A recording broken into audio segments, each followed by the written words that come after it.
नमस्कार दोस्तों, मेरा नाम है श्रीनाथ योगिर। मैं आपका इस चैनल पर स्वागत करता हूं। दोस्तों, कोई आपसे ये कहे कि दारू पी ले, शराब पी ले, तो आप उसको कहना कि मैं मूत्र पी लूँगा लेकिन शराब नहीं पीऊँगा, दारू नहीं पीऊँगा। दोस्तों, 15 से 25 तक की जो उम्र होती है, यही उम्र सबसे ज़्यादा बच्चों को बिगाड़ती है। इसी उम्र में सबसे ज़्यादा बच्चे बिगड़ते हैं। मेरी एज के सारे बच्चे जो होते हैं इसी उम्र में बिगड़ते हैं। अगर इस उम्र में आपने अपने आप को संभाल लिया तो आप अपना पूरा जीवन बहुत आनंद के साथ बहुत अच्छे से जी सकते हैं। अन्यथा आप अगर इन कचरों में, इन गलत आदतों में, गलत संगति में रहोगे और इस गलत संगति में अगर आपकी आदत पड़ गई तो आपका जीवन यूं समझ लेना बर्बाद है। दोस्तों, हमारे गांव स्तर में चाहे कोई भी व्यक्ति हो, कितनी महंगी से महंगी शराब क्यों ना पी ले, लेकिन लोग उसे यही बोलते हैं कि ये मूत पी कर आया है। यानी आपने शराब पी, चाहे वो कितनी भी महंगी क्यों ना, उसकी वैल्यू किससे कर दी? मूत से। यानी इससे अच्छा आप मूत ही पी लेते। इस चीज को समझने की कोशिश करो, नहीं तो आप इस चीज को चेक कर लेना। जो नहीं पीते वो तो ऑलरेडी जानते, जो पीते उनको नहीं पता होगा। लेकिन लोग, महिलाएं यही बोलते हैं कि क्या पी के आया। वो ये नहीं बोलेंगे कि शराब पी के आया, वो ये बोलेंगे कि मूत पी कर आया। तो तुम उस शराब पी रहे हो, उसकी वैल्यू एक मूत्र से हो रही है। इससे अच्छा तुम अगर मूत्र पी लेते तो तुम्हारी वैल्यू खराब नहीं होती इतनी जितनी उस शराब की वजह से होती है। कितना भी अच्छा व्यक्ति क्यों ना हो, कितना भी बड़ा व्यक्ति क्यों ना हो, अगर उसने शराब पी है तो जाहिर सी बात है कि वो उसका आचरण परिवर्तित हो जाएगा। यानी उसके बोलने की जो प्रवृत्ति, जो उसके बोलने के विचार है, सोचने की क्षमता है, वो सारी एक अलग ही लेवल पर चली जाएगी। तो क्यों हम अपनी इज्जत, क्यों अपनी वैल्यू को कचरा बनाए, क्यों अपनी इज्जत की तुलना उस मूत्र से करें? कोई भी दोस्त अगर आपको फोर्स करे तो उसको एक बात बोल देना कि मैं मूत्र पी लूँगा लेकिन शराब नहीं पीऊँगा। तो फिर वो कभी भी दोबारा आपको नहीं बोलेगा शराब पीने के लिए। दोस्तों, इस उम्र में आपने अपने आप को बचा लिया। जो ये आपकी एज है, हमारी, जो मेरी उम्र के बच्चे हैं, इस उम्र में आप बच गए तो आप अपना जीवन 100% बहुत अच्छे से जी सकते हैं। अन्यथा आप अगर गलत संगति में एक बार घुस गए तो आप यूं समझिए कि आपका समय कैसे जाएगा आपको पता भी नहीं चलेगा। आपको एक आदत लग जाएगी। और हाँ, ये बात हमेशा याद रखना, जो नहीं पीते हैं उनको तो कोई दिक्कत ही नहीं है, लेकिन जो ये बोलते हैं कि हम तो थोड़ी पीते हैं, कभी कभार पीते हैं, जितने भी लोगों ने स्टार्ट करी, जितने भी दोस्तों ने आपके स्टार्ट करी, उनसे पूछना कि उन्होंने स्टार्ट कैसे करी। उन्होंने पहले एक घूंट से स्टार्ट करी थी, थोड़ी पी, कुछ नहीं होगा, थोड़ी पी, ऐसे ही उन्होंने स्टार्ट करी। कोई भी व्यक्ति हो जिसने भी शराब पी है या जो बहुत ज़्यादा शराब पीते हैं, वो पहले नहीं पीते थे, फिर उन्होंने ऐसी संगति, ऐसे लड़कों के साथ रहने लगे, वो उसको पार्टी के अंदर थोड़ी थोड़ी फोर्स करके पिलाते हैं। आज भी बच्चे, लड़के, पार्टियों में यही होता है।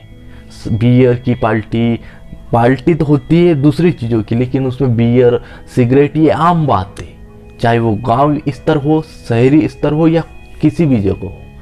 तो जो पीते हैं वो लोग तो पिएंगे, और जो नहीं पीते वो उनको भी पिलाएंगे, फोर्स करके पिलाएंगे। थोड़ी पी कुछ नहीं होगा, थोड़ी पी कुछ नहीं होगा, और वो थोड़ी थोड़ी से ही बहुत ज़्यादा पीने लग जाता है। और फिर वो बहुत ज़्यादा पीने लग जाएगा तो फिर उसको फिर कुछ मतलब ही नहीं, उसको शराब चाहिए।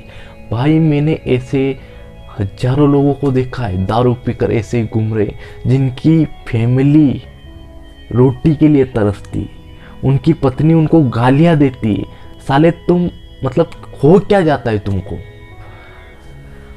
आप अपनी इज्जत क्यों खराब कर रहे हो, क्यों अपनी वैल्यू डाउन कर रहे हो? हम इन चीज़ों में नहीं जाएं, इससे अच्छा इन चीज़ों को करें ही नहीं। लेकिन आप फिर भी उन चीज़ों को करते हैं, उन चीज़ों में घुसते हैं, उन चीज़ों में जाते हैं। क्या इन चीज़ों से इतना फायदा है इंसान को? क्या इनके बिना हम जीवित नहीं रह सकते? क्या ये चीज़ें जो नहीं पीता है, जो नहीं करता है, क्या वो जिंदा नहीं है? क्या वो जी नहीं रहा है? कहीं ना कहीं वो बेस्ट और अच्छी लाइफ जी रहा है उनकी तुलना में जो पी रहे हैं। शराब पीने की वजह से हजारों एक्सीडेंट रोज होते हैं। इसमें कोई ये बात नहीं है कि नहीं होते, रोज होते हैं। तो क्यों पिए, क्यों हम ऐसी आदत बनाए अपने आप की? भाई बहुत ज़्यादा से ज़्यादा एक्सीडेंट शराब की वजह से ही होते हैं, क्योंकि आपको पता ही नहीं होता कि आप कर क्या रहे हो। इतना आपके अंदर, दिमाग के अंदर नशा हो जाता है, आपको पता ही नहीं आप क्या कर रहे हो, क्या बोल रहे हो। आपका अपने आप के ऊपर कंट्रोल ही नहीं रहता। तो क्यों हम ऐसी चीज़ों को अपने अंदर डालें, क्यों ऐसी चीज़ों की अपने अंदर एक लत लगाएं जिसकी वजह से हमें भविष्य में नुकसान हो, जिसकी वजह से प्रॉब्लम क्रिएट हो, जिसकी वजह से हमारे फैमिली में लड़ाइयाँ हो, झगड़े, बहुत सारे झगड़े शराब की वजह से होते हैं। गरीब फैमिली के अंदर तो डेली झगड़े होते हैं पैसों के लिए। उनकी पत्नी को, बच्चे को खाना नसीब नहीं होता, ऐसी फैमिली भी होती है। लेकिन वो जो पति होता है उसका, वो डेली शराब पीता है। वो जो शराबी होता है ना, वो कुछ भी कर सकता है पीने के लिए, कुछ भी कर सकता है। वो अपनी पत्नी को भी बेच सकता है। तो क्यों हम ऐसी चीज़ों को अपने अंदर आदत बनाए, ऐसी चीज़ों की लत लगाएं? अगर आपने 15 से 25 के बीच की जो आपकी एज है, इसमें अपने आप को संभाल लिया, इसमें अपने आप को उन लोगों से दूर कर लिया जो ये चीज़ें करते हैं, तो आपकी लाइफ बहुत बेटर होगी। अरे सेकेंड पॉइंट, लोग ये बोलते कि अरे जीवन में आए हैं तो सब पियो, सब खाओ। अरे भाई जीवन में आए हैं तो मूत भी पी लो, है ना, टट्टी भी खा लो। जीवन में आए इसका मतलब ये नहीं होता कि आप सारे गंदे काम कर लो, सारे गलत काम कर लो। जीवन में आए हो इसका मतलब है कुछ बेटर करो, कुछ अच्छा करो। ये कुछ लोग लत लगा कर गए हैं, कुछ लोग परंपरा चलाकर चले गए हैं कि हमें पीना चाहिए, तो उनके पीछे ना रहो। अपने माइंड से, अपनी बुद्धि से सोचो कि हमें क्या करना चाहिए, हमारे लिए क्या सही है, क्या गलत है। अन्यथा आपकी लाइफ है, फिर आप कुछ भी करो। अगर आपको समझ आया हो तो वीडियो को लाइक कर देना और कमेंट कर देना। और हाँ, जो बड़े लोग पीते हैं, रईस लोग पीते हैं, उनके पास तो पैसा है, वो महंगे हॉस्पिटल में इलाज भी करवा सकते हैं अपना। लेकिन आप एक मिडिल क्लास फैमिली से हो, एक गरीब फैमिली से हो, एक बहुत लो फैमिली से हो, तो आप अपना इलाज कहाँ करवाओगे, कौन से हॉस्पिटल में करवाओगे? आपके पास पैसा कहाँ से आएगा? ये चीज़ भी सोच लेना। बाकी आपकी मर्जी। जय हिंद, जय भारत। वीडियो पसंद आए हो तो लाइक, कमेंट और शेयर कर देना। बहुत बहुत धन्यवाद।